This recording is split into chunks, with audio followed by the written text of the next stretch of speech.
My name is Steve Erickson. I'm the Executive Director of North Hennepin Area Chamber of Commerce.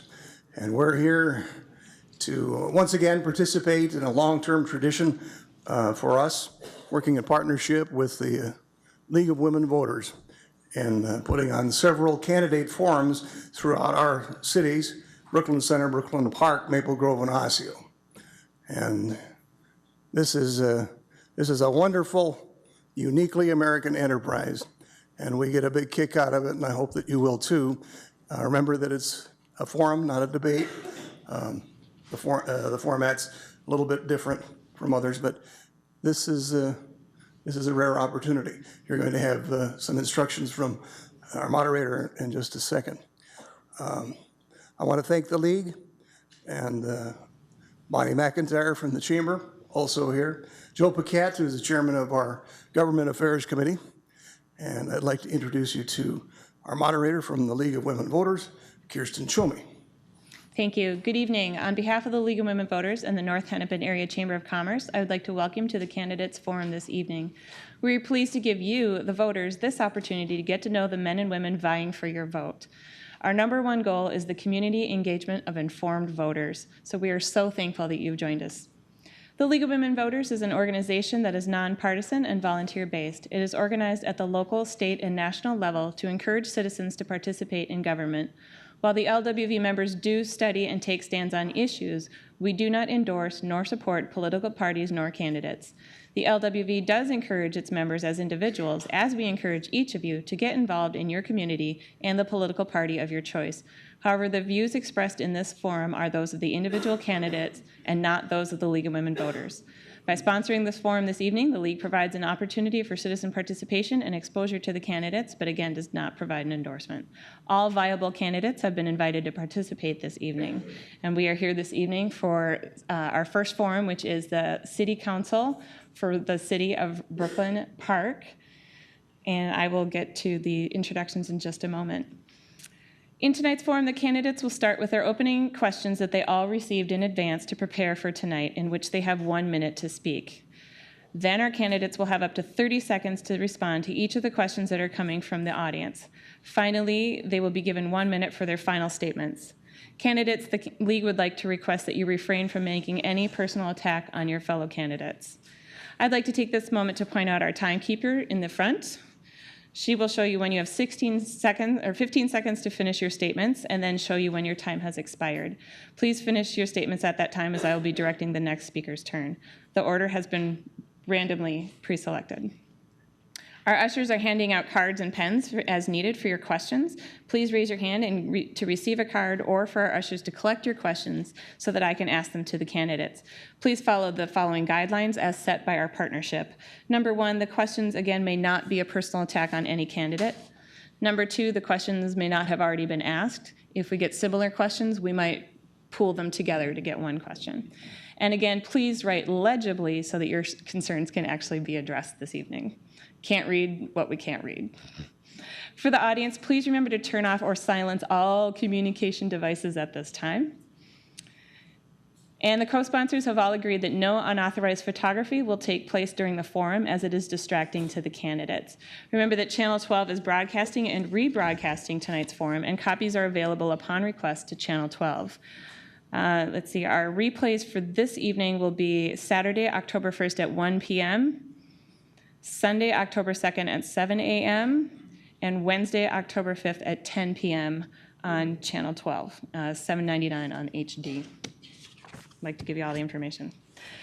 All right, to introduce our candidates. From the Central Ward, we have Mr. James Jackson and Mr. Mark Maida. From the East Ward, we have Ms. Reva Chambliss and Ms. Lisa Jacobson. And from the West, we have Ms. Amy Hansen and Ms. Susan Pa. All right, we're going to move on to our questions that you got in advance, and you have 1 minute to respond. First question is, please tell us about your background and previous city involvement that support your candidacy for this position. Our first responder will be Mr. James Jackson. Are you all able to hear me? Okay, great. Well, first off, thank you all for coming out tonight. As mentioned, my name is James Jackson. I'm running for City Council in the Central District. I've lived here for 5 years with my lovely fiance, Michelle, in the back. Born and raised in South Minneapolis, went to Washburn High School and went to University of St. Thomas, where my degrees are in business law, ethics, and finance. Went to Hamlin University, where my degree is in international management with a concentration also from University of Hamlin School of Law and International Management. I've been a part of Citizen Longship Commission before. I've also was on the Northwest Cable Commission, and during my time on that, I was elected for the board of directors for our very own Northwest Community Television Channel 12. Prior to this, what makes me want to run for city council with my platform is pretty simple: quality jobs, quality living, and public safety. It's really important for me to make sure that we have a community aspect for our family when we raise our family. We are from here, we are invested here, and we want to be able to give back to the community. Thank you. Thank you. Mr. Mark Maida. Hi, thank you. My name is Mark Maida. I'm running for the Central District of Brooklyn Park. I've been a resident here for 33 years. Growing up, I attended high school. I went to college at Augsburg College, where I earned a business and economics degree. My high school sweetheart, Amelia's in the audience here, we got married, moved here, had our first house here. Then we, after about 12 years, then moved again to Brooklyn Park from our starter home. So we've had 2 houses here in Brooklyn Park.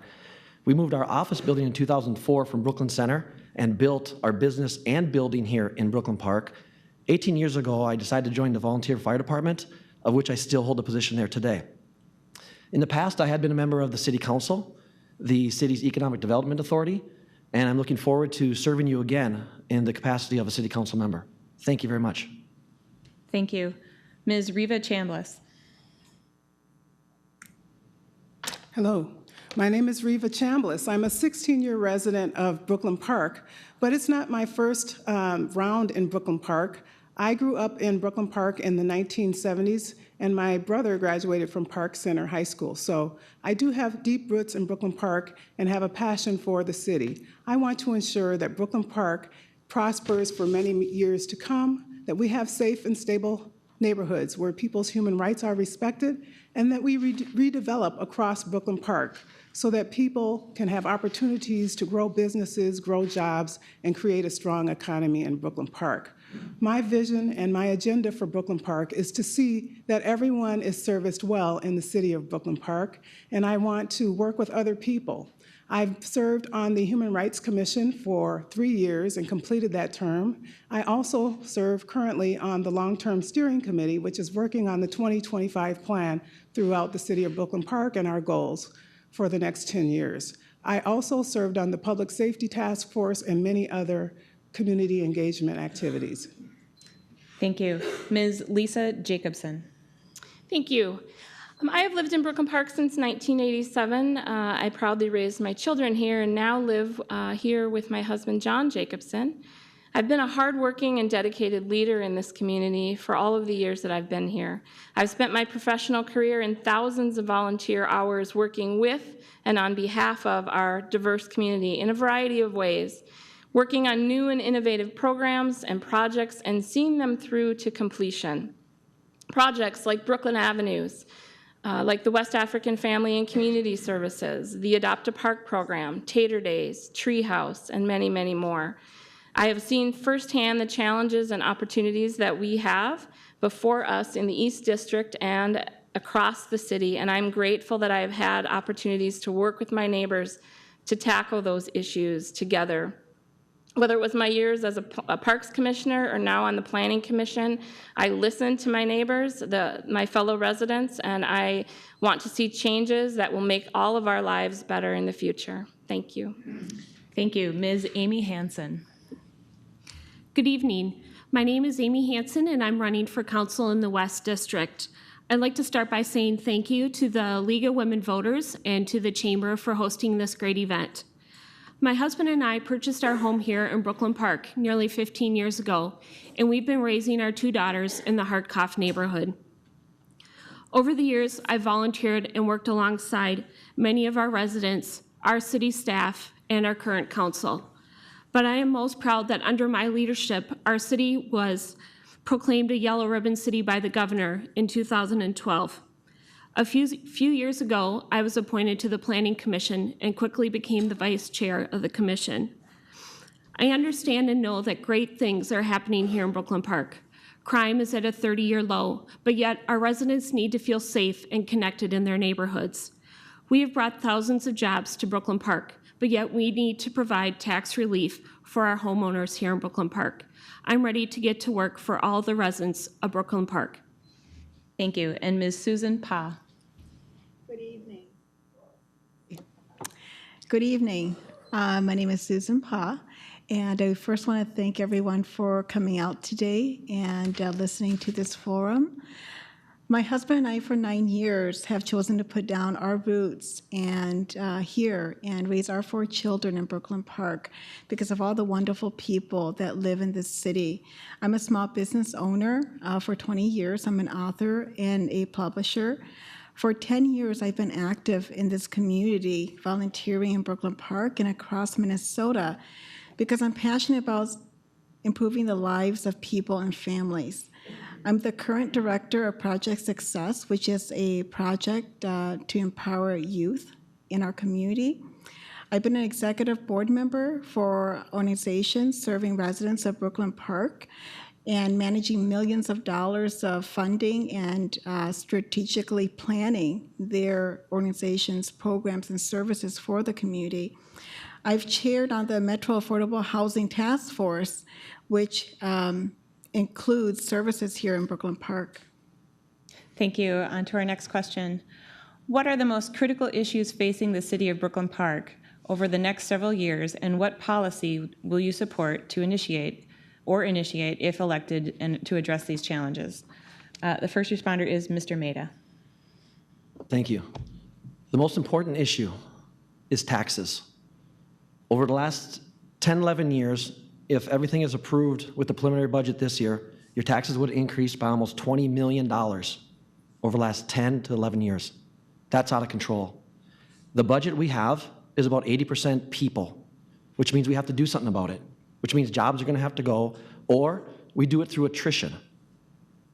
We have to look at programs that we have that are costing us too much money. There's ways to use technology to make things better. Right now, overtime in the year 2015 paid to the staff over $1 million. We don't know how to manage people. We have to look at how we're going to deal with this because taxes are out of control. Low income seniors, they're not getting a raise in Medicare, in Medicaid, and Social Security by the way your taxes are going up. That's what I plan to do, is put things in place that are going to cut the taxes, stop foolish spending, and manage the budget and be accountable for what we're spending. Thank you. Thank you. Ms. Chambliss? Can you hear me? Yes. I think the pressing issues in Brooklyn Park are related to prosperity and economic opportunities for all in the city of Brooklyn Park. I think that there are many opportunities that we're missing out on because we're not maximizing the small business opportunities in the city of Brooklyn Park. We're not creating the types of jobs that are going to get everyone gainfully employed, and when we do that, we will be generating revenue for families, and they'll be able to get the type of housing that they need for the city of Brooklyn Park. As City Council member, I will push for accountability and balance so that we're maximizing the way that we are managing our finances and that we're looking forward to ensure that Brooklyn Park has a bright future for many years to come. Thank you. Ms. Jacobson? I'm looking forward to working on challenges related to the long-term sustainability of our city budget, something which impacts us all. I want what you want: support for working families, for youth, for seniors, safe neighborhoods, and a vibrant business community, including more restaurants and retail. I want livable wage jobs and a continued partnership with our public safety officials. As the Executive Director of Hope for Youth, a homeless youth program serving young people from the North Metro, they have no safe place to call home, and I know that we must safeguard our residents who are living in our apartments, who've seen their rents climb, and none of those added dollars have gone back into making their homes better. Some of those housing units are even well below a standard that I would like to see for our residents. I know others are fearing the loss of GRH and Section 8, which that's my world. That's what I do every day for a living. I spent countless hours working hard to help people get a hand up, but I don't believe in people getting a handout forever. I believe in helping them get to be self-sufficient, residents of our community, and I will work hard to see that happen. Thank you. Ms. Hanson. When I've been outdoor knocking and meeting residents over the past few months, there's one thing that I continue to hear, and that is, can you lower my taxes? Can you please help give us tax relief? I too believe that the budget is the most critical issue facing our city. As Mr. Mita said, our budget has grown substantially, over $15 million in the past close to 10 years. Our proposed budget for this year is a 6% increase. And I'm not sure about everyone else, but I don't get a 6% increase every year at my job. Also, 70% of our taxes come from our homeowners. Many of those homeowners are seniors who are on limited budgets and families who are working like mine. We need to continue and increase the speed of our economic growth, redevelopment to take the tax burden off of our hardworking middle class. As council members, we need to hold our city staff accountable for their programming and services. We have so many great services here, but we need to ensure the residents are plugged into the programs they need, and we're offering the proper programs. Thank you. Ms. Pa? I think that the most critical issues facing our city right now and in the next few years especially is our Metro Blue Line extension, senior housing, and our city budget. In keeping that down. For senior housing, we have a growing demographic of aging residents here in our city. It's unsettling for me that our seniors are concerned about where they're going to live and how are they going to afford to live. I would like to commit to being proactive in planning and developing affordable senior housing in our city. For the Metro Blue Line extension, we need to ensure positive outcomes that will bring value to our city and benefit the residents and businesses here. As a city council, I would engage and include our residents and businesses here, as well as take an active part in making sure that we are in the process of all the planning and designing and construction phase that is proposed until the end of completion. Thank you. Thank you. Mr. Jackson. Thanks. Since we've been outdoor knocking, we've heard repeatedly, like everyone else has pretty much said, economic development and economic opportunity. Taxes, as we mentioned, the proposed $15 million, which equates to about $6,000 to $10,000 per household in our city. That is outrageous, if you ask me. Another thing that we've also heard was affordable housing and the areas in which they're located. What we'd like to do, one thing that I will do is challenge the city council, the current city council, and the mayor to not only focus our development on new parcels that are north of the city, but also into redevelopment efforts that are south of the city, like the $16 million effort that happened, I think, in August to three apartment complexes, focusing on those so that we can have more diversity in our city and really bring out truly what makes our city great. Thank you. Our next question. Our city is made up of many races and cultures. What unique qualities would you bring to the city government that can bring these diverse groups together? Our first responder is Ms. Chambliss. Yes, I have worked with a variety of communities throughout my entire adult life, and I will continue to serve in that capacity if elected to the Brooklyn Park City Council in the East District.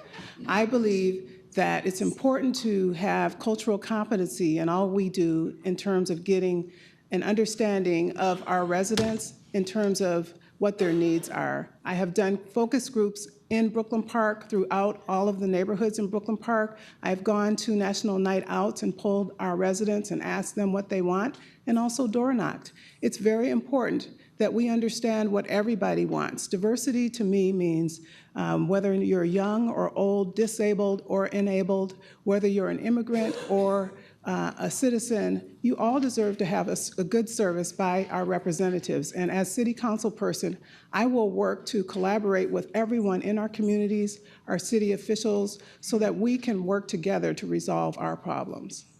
Thank you. Ms. Jacobson? I have been bringing people together all of my years in Brooklyn Park. It's what I do in my job every day, and it's who I am to the core. The fact that I've spent my life working with and on behalf of many races and cultures is something a person simply can't make up for for an election. I know firsthand that people living in poverty, people who need a hand up, and people who are new to this country, and they don't want government assistance, but they would rather work 2 or 3 jobs to support their family, must have a city council that understands that.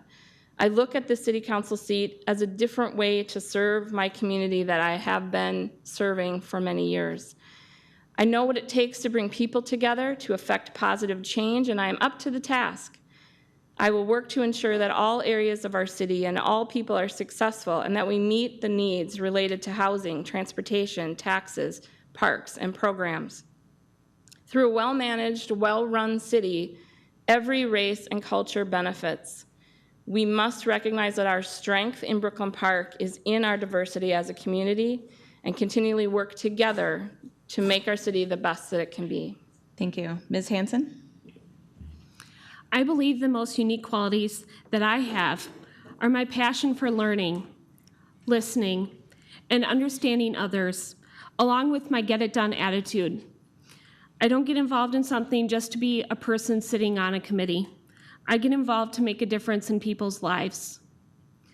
I got involved in the Community Engagement Initiative Core Planning Team at its inception, and as a co-chair of one of the action teams, because I wanted to get things done for all the residents of Brooklyn Park. The practices put forth in the CEI have reached hundreds, if not thousands, of residents and business owners here in Brooklyn Park, but we need to work with the neighborhood initiative that we have in place to reach even more residents. Thank you. Ms. Pa? I hope you guys can all see me now. This is what happens when you're short. One of the qualities that I bring is my gained knowledge from my volunteer and my service work in our community and here in Brooklyn Park. I know that with a diverse community like ours, we must also be diverse in our outreach and engagement so that we can ensure that everybody is included. Our traditional mainstream form of communication and outreach is good, but it's not enough. It does not reach everyone. We can't bring a diverse group of people together if some of them do not receive the information from the city. So as a city council member, I would add more streams of communication by collaborating with many local, diverse, and ethnic newspapers, radios, and TV stations that our local community offers. And that's how we would get our information out to the people that needs to hear it. Thank you. Thank you. Mr. Jackson? Thanks. I think we should take a step back and look at what makes our city great. You know, Brooklyn Park is the 6th largest city in the state. We have the #1 Hmong population, more than the country Laos itself. We have the largest Liberian population in the state as well. And one of the things that I think we can do is become more inclusive into what makes us more whole.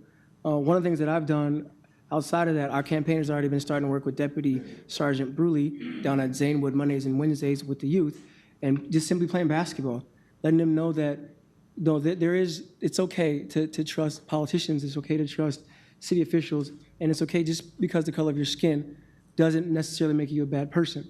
And one of the things that I will bring is that can-do attitude, working with different community leaders, working with all of you wonderful people who show up, working with the commission folks, and just really get that community involvement. That's one thing that I'll definitely bring, that energy. Thank you. Mr. Maida? I believe diversity itself is our asset, and we need to embrace that. And I could sit up here and give you examples and examples, but I want to give you a personal example of what I've done. There's a Liberian group of individuals who purchased a restaurant bar named Rum Runners over on West River Road when I was on council the last time. It was not a very popular topic because a lot of residents on the other side of the road did not care for that. Loud music, noise, but yet in the same token, they said, we want restaurants. So here's an ethnic group of individuals, Liberians, who said, we want a restaurant. We want to bring it here and provide it. It was an unpopular decision, but I chose to support them and work with them. And at the end of the day, it was a success. The neighbors who lived down the block from them were very happy of what it turned out to be and how it worked out. I was able to make the neighbors work out, bridging the owners of the Liberian community because they wanted to run their events there, and it worked out. The collaboration needs to be there, and it's really who you are, the core of you, and that's the core of me. I'm a helper. It doesn't matter who you are. I'm here to help. Thank you. Thank you. Our next question. Does Brooklyn Park need to provide scheduled inner-city transit, especially for those citizens who do not have their own vehicles? How or why not? Our first responder is Ms. Jacobson. So seeking to serve our residents without their own vehicles is a commendable goal for Brooklyn Park. Reliable access to work is critical for the success of our residents. In my work with homeless youth, for example, transportation is one of the largest barriers that they have. Without transportation, they can't work. Without working, they remain homeless. So being without a vehicle in walkable places is tough enough, and being without a car in an auto-oriented area such as ours is even tougher. But it's a catch-22 because our city, as I see it, cannot afford the infrastructure needed to serve our residents in this new way. Transportation is very expensive to run in a scheduled inner-city program. To be clear, I'm not saying we shouldn't look at doing this, but I believe that before we do that, we need to work and seek answers from Metro Transit to look at running new east-west routes in our city, as well as the north-south routes that they currently run and run longer hours. Ms. Hanson? While I support public transportation, I too do not believe that the city of Brooklyn Park can afford to provide inner-city transit. What I do know is that it is very important for us as a council to be the voices of our residents to Met Council and Met Transit, who are already providing transportation here in Brooklyn Park. Last week, I attended an update meeting for the Blue Line Light Rail extension. I learned that they're getting prepared to do a study of what our residents will need for bus routes to connect them to the Blue Line Light Rail. The question I'm going to ask at next meeting in November is, why wasn't the study done before so we can best serve our residents and plan for light rail? I was also concerned to learn that residents, many of them youth, were having a hard time getting to their new jobs at Hy-Vee. A new route has been extended and will be opening October 1st, but we need to be more forward-thinking in our development and be a voice for our residents so they can get to these new jobs. Thank you. Ms. Pa? So for me, I believe that Brooklyn Park does need to provide inner-city transit because data from the environmental impact report that was done in July of 2016 here show that 20% of our families that live in our city here in Brooklyn Park do not own a vehicle. 1/5 of our population does not own a vehicle. That's going to be a problem. We need to work with Metro Transit to plan and provide for more inner-city public transportation so that our city can provide opportunities, real opportunities for the residents that live here to be able to get a job, to get an education, to get training.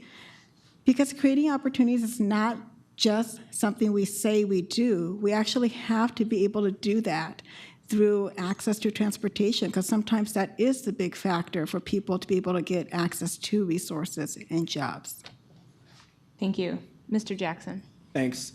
From a personal perspective, absolutely, we should provide inner-city transportation. However, from a strategic perspective, you would have to do the cost-benefit analysis. I mean, it's one thing to say yes to approve that, but if it's going to ultimately increase what we're currently paying, or if we don't have a sense of who will be actually using that service, we shouldn't go down paths unless we explore those options. One of the things that I'll do is work with those who are in charge of those, like city managers and other people who are in charge of the metrics within the city to determine community outreach, success criteria, and then also the long-term longevity of the actual endeavor. Thanks. Thank you. Mr. Maida? First, I'm going to follow suit a little bit with a few people down who mentioned, Ms. Jacobson, Ms. Hanson mentioned. We have an excellent north-south transportation line by MTC. My mother used to take the bus back and forth to Minneapolis to work. I've taken it back and forth downtown. North-south is not a problem. East-west is a problem. You can't move laterally in the city of Brooklyn Park. That burden is not something that is imposed upon you as taxpayers. There's already entities in place that deal with that. If we're not getting our fair shake at the Metropolitan Council and Metro Transit Authority, we need to go there. We need to put ourselves at the table and say, you know what, we have an issue here. Every time they come to Brooklyn Park and say, you're gonna take more affordable housing and we're gonna put more into Brooklyn Park, Well, we should be on the other hand saying, give us our east-west transportation. It's a simple thing. I will not be burdening you with that and having city staff try to figure out a bus plan on something that is already done by another entity. Thank you. Thank you. And Ms. Chambliss. I see public transportation as something that should be considered by both the city, the county, and the state. It is a combination in order to provide public transportation. I ride the bus every day downtown, and I believe that we need to have improved service north-south and east-west. I did a study, a focus group of the homeless shelter that's in Brooklyn Park, and talked to the residents about their issues, and they were very complex. It's very important that people that want to get a job have an opportunity to get a job as we develop our plans in the city. That's what our job is to do, and that is to provide good decisions for our citizens, good decisions for our residents and people who come into the city of Brooklyn Park. As city council member, if I was elected, I would work with residents, I would work with the city and the Met Council to find out what's the best, most cost-effective way to serve residents so that people can get around and expand our economy in the city of Brooklyn Park. Thank you. Our final 1-minute question before we move on to the audience questions. Local businesses are taxpayers, but often not voting residents. In what way will you reach out to best understand their needs and provide for fair representation in city council decision-making? Please share your thoughts. First responder is Ms. Hanson. I believe the Business Forward initiative is a great start at opening the door of communication to our business owners here in Brooklyn Park. This has allowed our city staff to engage directly with these businesses and allow them to have a say in city policies. I also believe that our commissions are doing a better job of being business friendly, especially our Planning Commission. We are not seen as much design by committee as we used to see, but rather businesses coming to us in work sessions, as Ramsey Excavating did, so we could work through development plans with them in a work session before the public hearing. This has happened because commissioners like myself and our city staff are coming together for better understanding with our business owners, so we understand what is best for all involved in our community. Ms. Pa? Brooklyn Park's local businesses are very important to our city and our city's economy.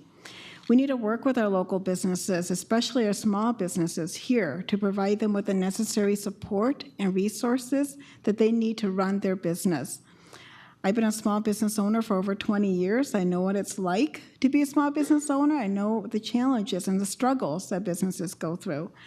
So I'm committed to engaging and including our local small businesses here into the decisions that we make, into the planning of our city's future, and into providing resources for them. Because Business Forward is a great program here that we have in our city to engage with our businesses, but we need to do more, and more with our small local businesses. I also think that engaging our local businesses into the Metro Blue Line extension plan is something that's really important. I know that's something that we are currently already doing, but more engagement and making sure that they're part of the conversation too. Thank you. Mr. Jackson? Yes, as mentioned, working with the Business Forward Advisory is going to be critical. Business Forward Advisory is comprised of 12 private small businesses owners, and who actually are the voice of the small business community. It is going to be the responsibility of everyone who's head of that commission, who's head of that advisory, those advisory members, to ensure that we as council member, if elected, hear the issues so we can remove those hurdles. Some of the things that Michelle and I hear when we're door knocking is it is really difficult to get minority grants and minority loans here in the city. Susan just mentioned with the light rail, when we have 27,000 projected people riding to and from that line daily, we're going to need businesses along that line. With Target North Campus up there, we're going to need locally owned business to help sustain our economy. One thing that I will do with the council is ensure that we review those hurdles and we review what is actually required for those small businesses. And if there is something that doesn't make necessarily sense, ask the questions why. Thanks. Mr. Maida? Thank you. As I stated earlier, I'm a business owner. I also own a building in the city of Brooklyn Park. Happens to be over by the Festival Foods area. My wife and I designed that building. We had architects and drafters draw it to the way we liked it. In the Edinburgh Gulf area, there are 3 design criteria you had to fulfill. You only had to do 2 of them. We as owners came here and said, we're going to fulfill all 3 design requirements. Why? Because we want to up the image. We want to up what's around us. At the same time, after the plans were approved, the city comes back and says, oh, you need to add a fire hydrant right here when there's one right across the street. That's $15,000. You have to have an extra stairwell in the back. The state building code didn't say you had to. So they added another $40,000 onto us. That's $55,000 to a small business owner when you're planning for money from the bank. So there's codes and restrictions the city put on it. We need to change some interpretation so that they can get here and small businesses can come here, because there's an image in the business community, don't come to Brooklyn Park. It's frustrating to deal with when you're building here. So that attitude needs to be changed, and I understand that. And I'm going to work with them to come here to reduce our taxes as they build their tax base. Thank you. Ms. Chambliss? Yes, I have been working with residents and talking to them, and one of the things that you had talked about in your question specifically was the difference between residents and citizens. And you have heard me say multiple times about residents and visitors and citizens. I don't think we need to make a distinction. We all pay taxes in Brooklyn Park. Whether you pay them through sales tax or your property tax that is transferred on to you through your rental, or you're a property tax homeowner, we all deserve to be serviced. Whether you are born here or whether you were born elsewhere, we should have the proper service. And when we do that, we're going to do better in Brooklyn Park. In terms of businesses, we know that if our small business restrictions are taken a look at, we can look at how they can be offered better opportunities. And I also believe that those businesses should be able to learn how and give opportunities to talk to the Planning Commission and find out how they can present a successful business proposal and get it passed. Thank you. Ms. Jacobson?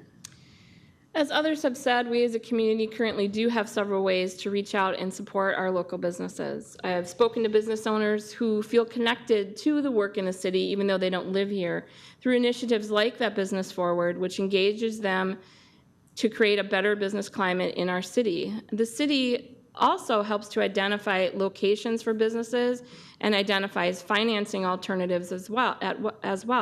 And at the same time, I have seen when our city councils of the past have been so strict with new businesses that they have found it easier to open their doors in our neighboring communities. I've watched too many wonderful businesses go elsewhere because of this, and when I'm on the city council, just like I do now as a planning commissioner, I will ask my questions and state my concerns ahead of time, before it is too late.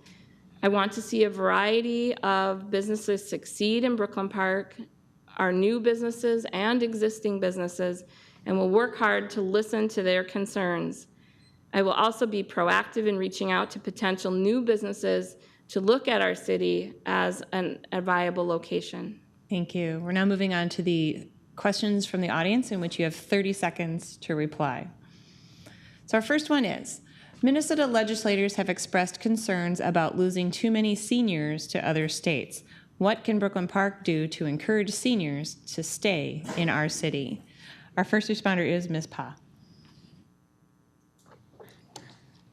So going back to what I had mentioned before about senior housing, I've actually been door knocking quite a bit, and a lot of our seniors in our city here are very concerned about where they're going to be able to live here in our city, that they can afford. And that is something that we need to improve on.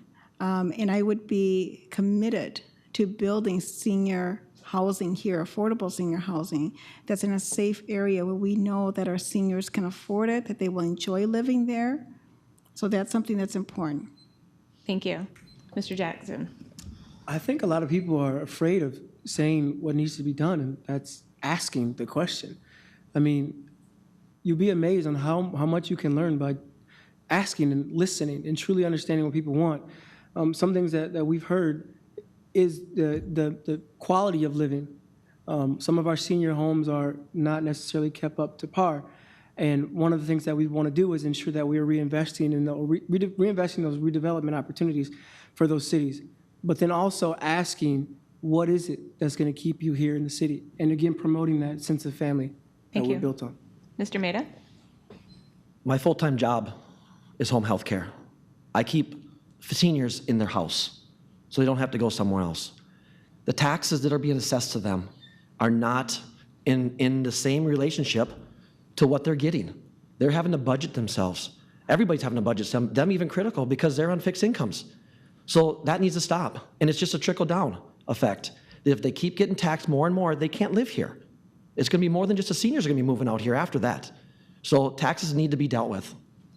Ms. Chambliss? I want to make sure that we look at our issues and come up with positive responses in the way that we are going to deal with them, and that's going to be working together. And one of the things that I think that we need to look at is planning. We need to plan for the future. We know that our senior citizens are growing as a population, and we need to plan for that. And when we do our planning in the city of Brooklyn Park, I believe that that includes having life cycle housing, so that when a person graduates from high school, they have a place that's affordable to live here all the way until their senior years. Ms. Jacobson? Soon we will have more seniors in Brooklyn Park than youth, and I don't think we're ready for that. We need more housing options. We need to maintain taxes for their fixed incomes. I think for me, although I'm 50 now, I'm pretty close, but we need a senior citizen advisory commission who reports to the city council on various issues so that we don't, as council members, try to guess at what it is they need. We need more services and programs to help them, and we need volunteer opportunities to include our seniors who still have a lot of life to give and who have many, many ways to share their skills and experience with our city. And Ms. Hanson? I've said in several of the committee meetings and commissions that I've sat in that I feel our seniors are our most underused asset here in our city. Our seniors have so much wealth of knowledge to provide us that they are really underutilized. We have seniors who meet at the Community Activities Center. They're there and they're ready to give their input to us. I also believe that it would be a great opportunity to connect our seniors who have the time with our youth, who much need mentors here in our schools. All right, our next question. Why did you choose to live in Brooklyn Park, and what's keeping you here? First responder is Mr. Jackson, and my chart gets crazy now, so just so you know. I was first introduced to Brooklyn Park, and my mother's here in the back.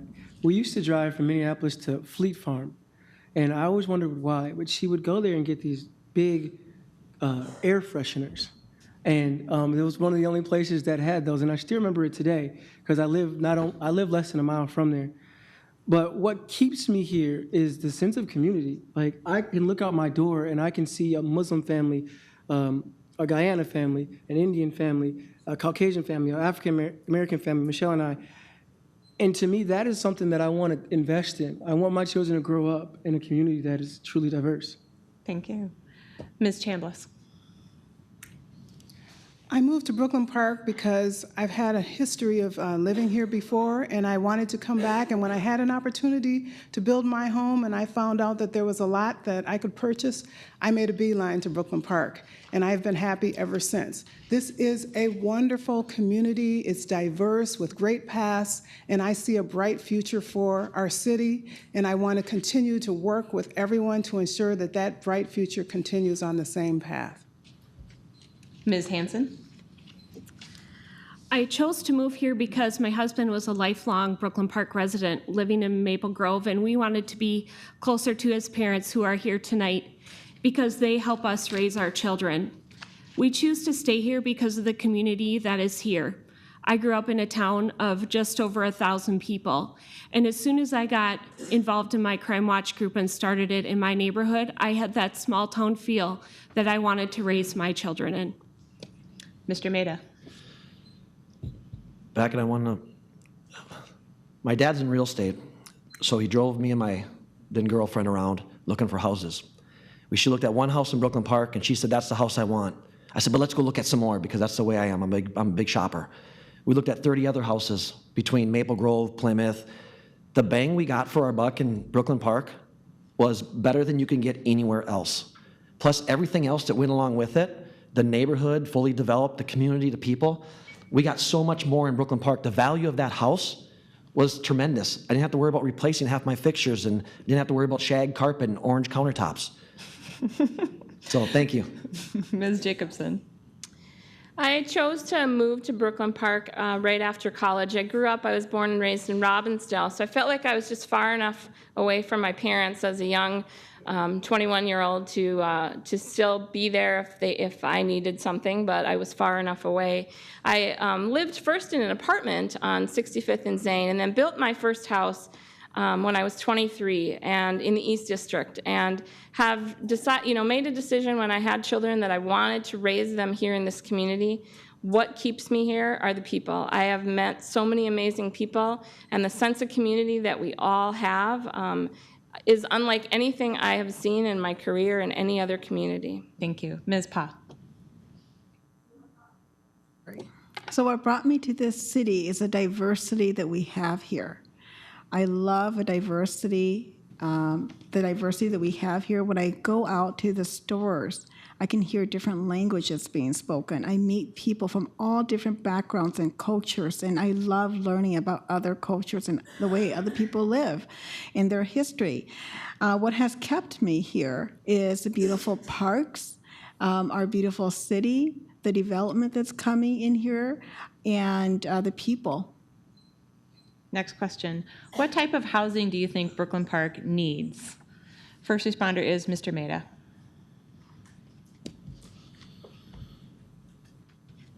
First, the city desperately needs some high-end housing. It needs a high-end housing because if you look at Maple Grove, the tax base you're getting off that is going to take care of a lot in the city. So along with high-end housing, we're going to need some better stock on the other end.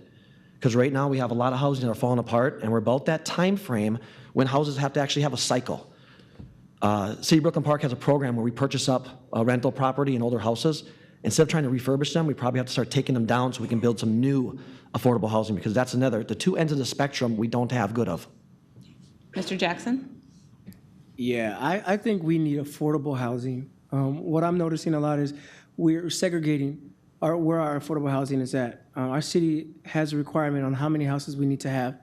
And one thing I've noticed is in Minneapolis is we're pushing people more north. And in Brooklyn Park, we're pushing people more south. Well, that's going to cause us a cluster. What we need to do is diversify where we put our affordable housing. I wouldn't tear down any houses, but I would redevelop houses and make them affordable so that we can include the diversity in different parts of the city where there isn't too much diversity. Thank you. Ms. Jacobson? I believe we need more life cycle housing. We're basically out of land to develop any new housing. So we need to redevelop the housing that we have. We need to look at affordable housing. We need to look at our housing stock and what we currently have, and I would love to see more of our West African residents who live in our apartments, who are paying $900 in rent to be able to afford to move into a house here in Brooklyn Park, and just provide more options, I think, for all of our residents, like Mr. Maida said, from one end of the spectrum to the other. Ms. Chambliss? Yes, we heard a lot about diversity today, and I'm so happy to hear that from all the candidates, because I think we're moving in the right direction in Brooklyn Park if that's the way we're going to be going. So I'm very excited about that. In terms of housing, we need to make sure that whatever we do, we're not displacing people. Let's treat other people the way we want to be treated when we make our decisions, and make sure that we're doing the responsible thing, providing all types of housing for all types of needs. Thank you. Ms. Pa? This mic system doesn't work for me. So I also agree that we need to work on affordable housing and a variety of housing that's available here in our city, and that we have to look at the diversity of our city and the people that currently live here and what their needs are. And parts of those are senior housing as well, but also for millennials that are a growing population as well. They like to live in more condos and townhomes, and I think that those are some ideas as well.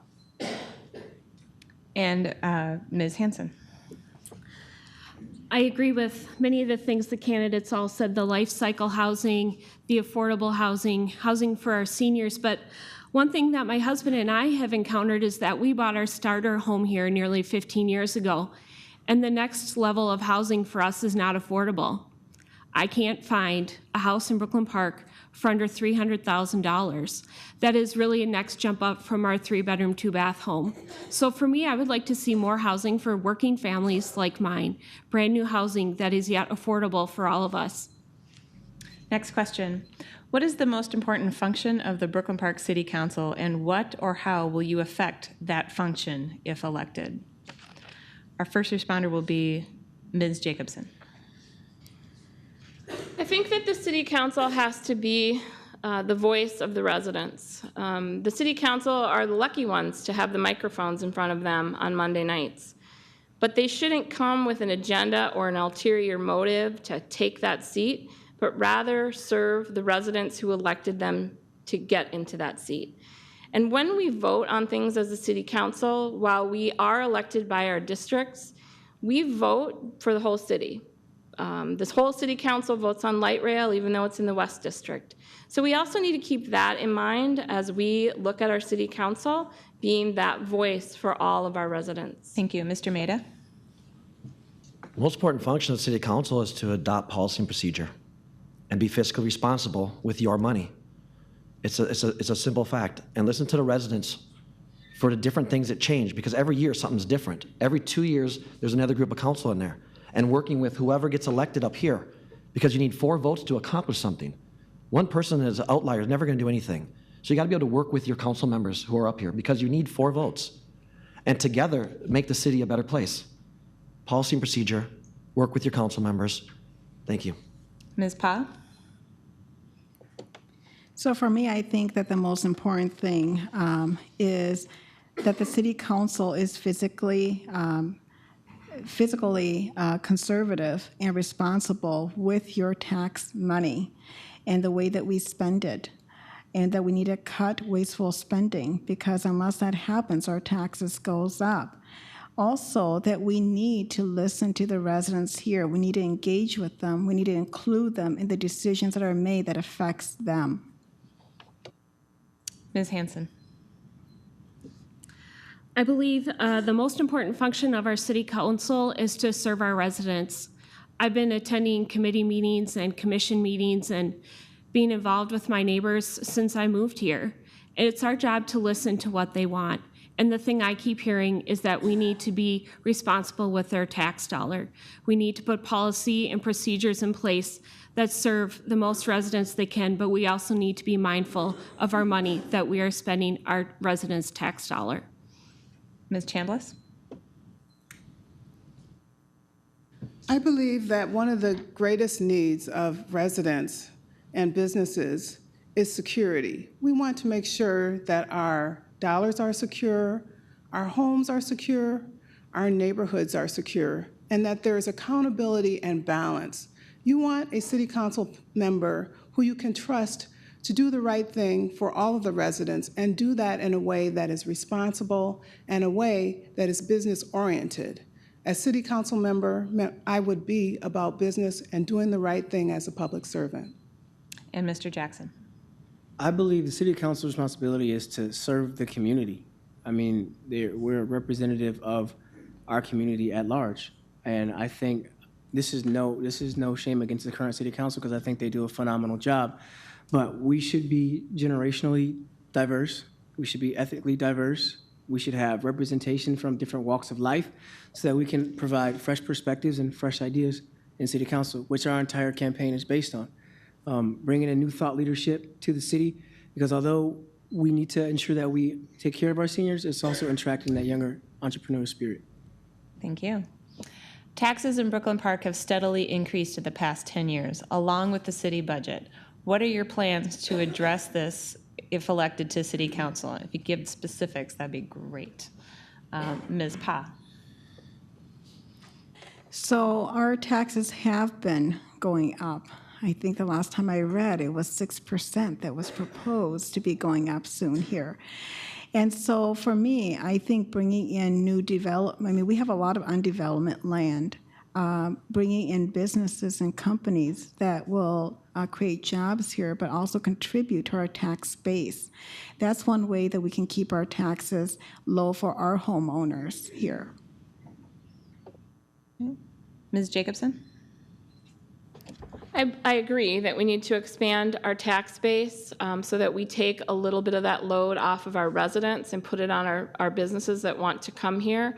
You know, we've got a lot of excellent development that has taken place along the 610 recently, and I want to see that continue. I think we have to go down that path. And I want to also make sure that the taxes that our residents are paying are equal to the services that we are getting, and that if the taxes go up, that the services go up as well, that we don't continue to raise one thing and not the other. Thank you. Mr. Maida? You have to bring more taxes in. We have to stop taxing and bring more taxes in to pay for what needs to be done. How do you do that? We have two major thoroughways through the city on the north and the west side, 169 and 610. Right now, we're building 1 to 2-story office warehouse buildings. Those bring in $2 million. You build 4 or 5-story buildings, we bring $30 million, $40 million. You bring all those people here. We build restaurants, they build shops. You're gonna get food, you're gonna get, wherever you wanna go, they're gonna build the amenities with it. That's what we need. We need that big commercial tax base that we keep losing in the city. Thank you. Ms. Hanson? As I stated earlier, I believe one of the critical issues facing our city is the budget and our taxes. The budget keeps growing, our taxes keep going up. We need to speed up our economic development. We need to also look at other areas in the city and say, how can we redevelop this? We need to be open to new and fresh ideas. I was a supporter of Stone Mountain Pet Lodge when others weren't, because they wanted to come here and bring business here, and they wanted to bring their hard-earned dollar here so our residents can have more amenities to choose from. Mr. Jackson? Yeah, I think everyone said it. Increase the tax base. I mean, putting more hands in the proverbial pot is going to soften the blow for all of us as residents and as small business owners.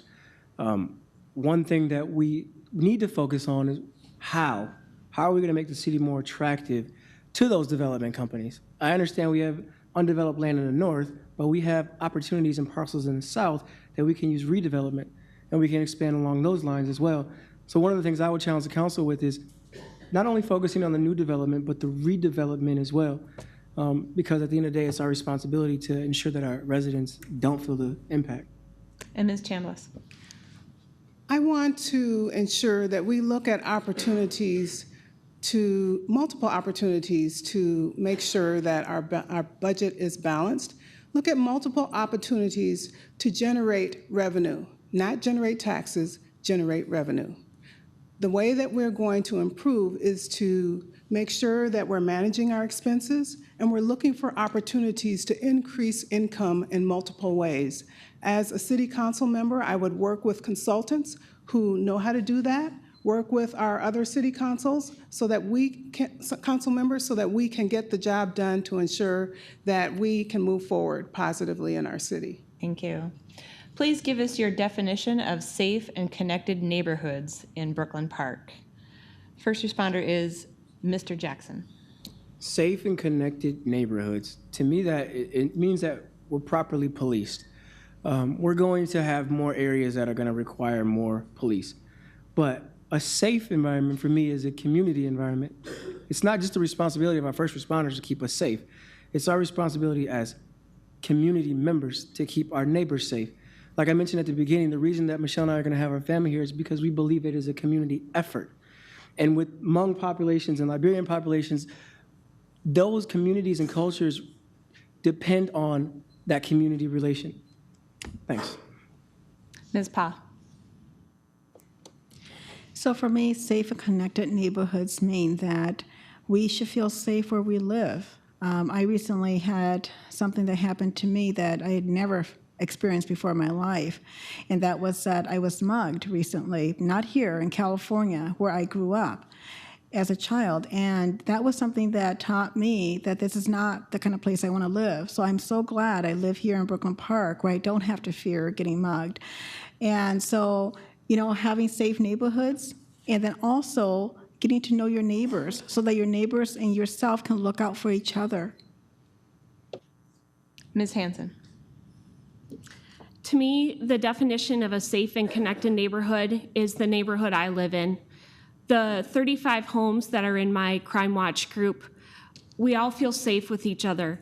We all come from different walks of life, from different cultures.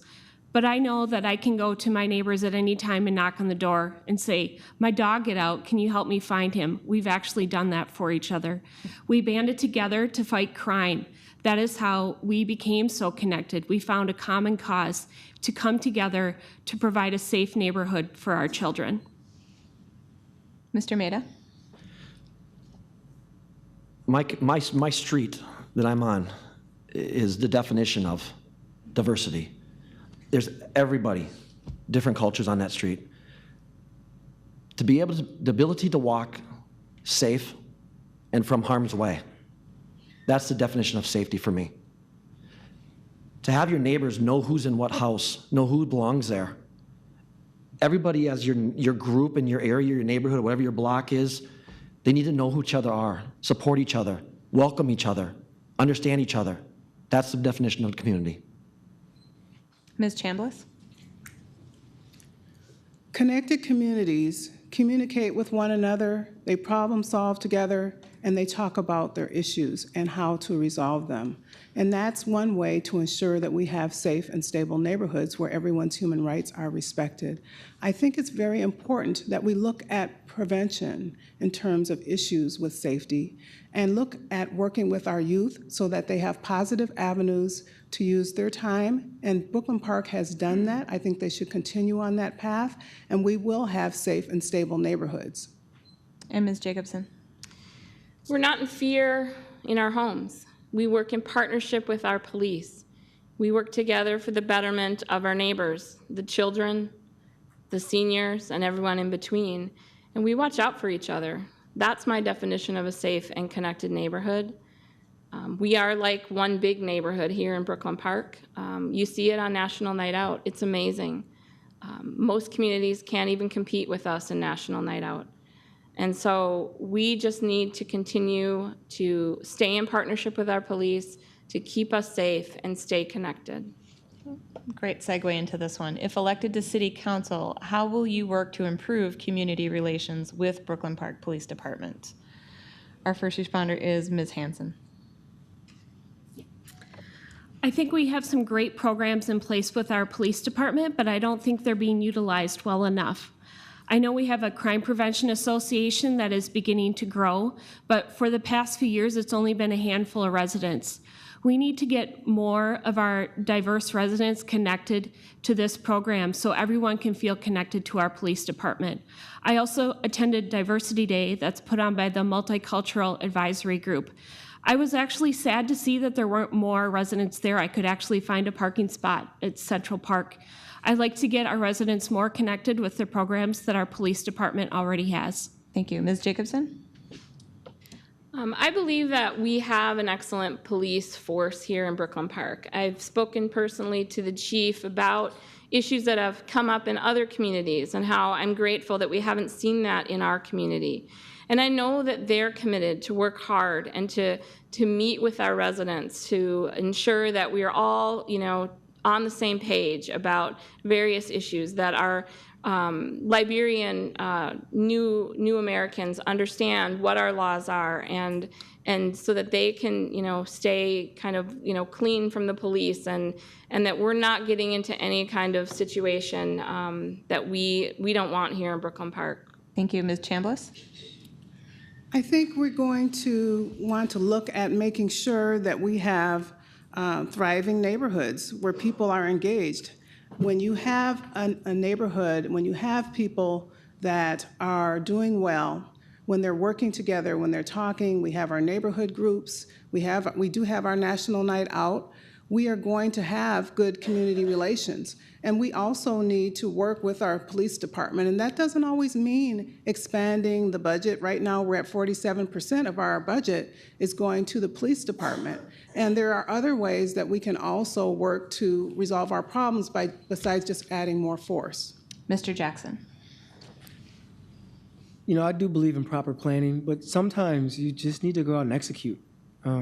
like I mentioned earlier, I've been working with Deputy Sergeant Bruley at the Zanewood, playing basketball from 6 to 8 p.m. Mondays and Wednesdays with the youth. A month ago, I think there was a police officer versus resident basketball tournament. One thing that I would encourage also is ensuring that we're recruiting locally as well. From what I also understand is a lot of our police force here are not invested in our city. They don't live here. Ensuring that we have local law enforcement that is in the community, that is invested in the community, and wants to give back to the community in which they serve. Ms. Pa? So I see that the Brooklyn Park Police Department is doing some great work. They are engaged in our community. They put on events in our community so that they can talk with and get to know the neighbors here, aside from just when they're being called to a house. And that's something that's really important. I would continue to support that in whatever capacity I can, and to encourage more of community dialogue and community engagement with the police department. And Mr. Maida? We're short-staffed in police officers. It's a simple fact. They keep comparing to Maple Grove, Woodbury, Eden Prairie. You can't compare Brooklyn Park to those cities. We got to compare us to third-ring suburb cities of much larger metropolises like Minneapolis around the country, and then get our numbers up. Then the police officers will have the opportunities to start getting into the communities, learning who's who, learning who the residents are. When you start doing that, you start building neighborhood programs, neighborhood engagement. You know who you can call, you know who you can trust, and you have a police officer in the neighborhood. Because the sight of a police officer is going to deter crime. And if you know who you're dealing with, it's going to make it safer for everyone. Okay. We're now going to move on to our closing question, in which you have a minute to respond, and we're going to reverse the order in which we started. In summary, how do you intend to best serve this city and move it forward? From the west, we'll start with Susan Pa. In closing, I'd like to thank everyone for coming tonight and spending your time here with us. I hope that you've learned a little bit about me and what I care about and what I see for the city in our future. For me specifically, I think that my experience, my knowledge, what I bring to the table and to the city is something that's valuable, that's a different perspective.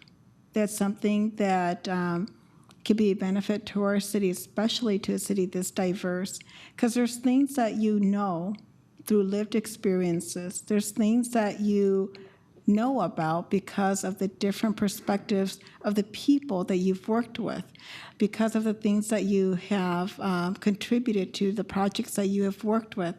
And so for me, I think that I have a lot to offer this city, and that is a listening ear, that is respect for our taxpayers, our residents here, and working with you to decide what we want to do with our future and building that future together.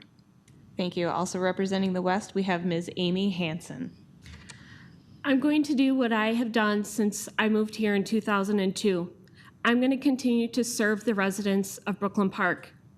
I'm going to do that through being active in our committees, like I have through my volunteerism. I'm going to continue to organize projects while being a council member, like I have supporting our residents and our veterans. I'm going to continue to show up so I can listen and learn and participate along with our residents. I want to have an influence on the lives of our neighbors, like I have for the past 14, almost 15 years. I plan to continue to listen, learn, and represent the residents of Brooklyn Park, as well as the business owners. I want to make Brooklyn Park the best city it can be, but we have to do that together. My experience has prepared me to get to this point and to serve as your next West District City Council member. Thank you. Representing the East District, we have Ms. Lisa Jacobson. I promise to lead by listening to the residents, and as I've said, I have no agenda, just concern for the East District, for our city, for you, and for your family.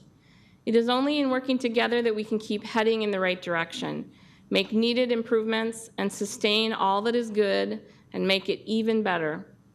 I need and welcome your help when I'm elected by letting me know when you see an issue that the council should address. On the many issues that come before our city council each year, I promise to study each one on a case-by-case basis. What makes sense? What doesn't? Can we do something better and more efficiently? Brooklyn Park is at an important crossroads. While I'm proud of our progress, the work is nowhere near over, and there are challenges before us. I believe that I bring a strong passion for all of our people, young and old, a strong commitment to serve, and a generous level of knowledge and expertise about issues related to governance on the City Council. And if elected, it will be my job to make sure that I am your voice at the council table. And I'm deeply grateful for the opportunity to serve you and your families, and ask for your vote on November 8th. Thank you. Thank you. And also from the east, we have Reva Chambliss. Yes, I'm very honored to be able to sit here before you and talk to you about why I'm running for Brooklyn Park City Council.